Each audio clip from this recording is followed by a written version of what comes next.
सोलापुरातील रूपाभवानी मंदिरानजीक असलेल्या लिंगायत स्मशानभूमीच्या परिसरामध्ये पहाटेच्या सुमारास भीषण अपघात झालेला आहे आणि या अपघातामध्ये 3 तरुणांचा या ठिकाणी जागीच मृत्यू झालेला पाहायला मिळतोय। खरं तर धक्कादायक बाब म्हणजे या अपघातात 3ही तरुण जागीच ठार झालेले आहेत। आपण ही अपघातग्रस्त गाडी पाहतोय, ज्या गाडीवरती हे 3ही तरुण जे आहेत ते ट्रिपल सीट जात होते आणि याच गाडीला मागून एका मोठ्या गाडीने धडक दिल्याने या ठिकाणी या तिघांचा जागीच मृत्यू झालेला आहे। आपण जर पाहिलं तर या गाडीमध्ये केवळ मागच्या बाजूला धक्का दिलेला पाहायला मिळतोय, मात्र संपूर्ण पुढील गाडी जी आहे ती व्यवस्थित आहे। त्यामुळे या अपघातामुळे अनेक चर्चा आणि तर्कवितर्कांना जे आहे ते सुरुवात झालेली आपल्याला पाहायला मिळते।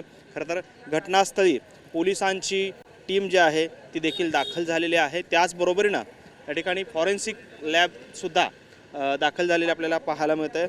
सोलापुरातल्या या रूपाभवानी परिसरात झालेला हा अपघात आहे आणि या अपघातामध्ये नागेश गवंडी, रोहन पोरे आणि बसवराज चनशेट्टी या 3 युवकांचा जो आहे तो मृत्यू झाल्याची धक्कादायक घटना समोर आलेली आहे।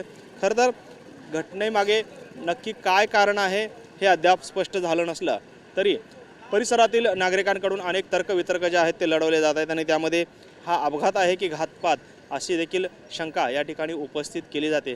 त्यामुळे एकंदरीतच या घटनेचा संपूर्ण तपास जे आहेत ते जोडबावी पेठ पोलिसांचे आहेत ते तपास करता आहेत आणि नक्की काय झाले याचा तपास लवकरच समोर येऊ शकतो। मात्र 3 तरुणांचा या ठिकाणी या अपघातामध्ये जागीच मृत्यू झाल्याची धक्कादायक घटना जी आहे ती या ठिकाणी सोलापूर शहरामध्ये घडलेली आहे आणि त्यामुळे या परिसरात शोककळा पसरल्याचं आपल्याला पाहायला मिळतं। कॅमेरामन विनोद हुनाबादकरसह सागर सुरवसे, TV9 मराठी, सोलापूर।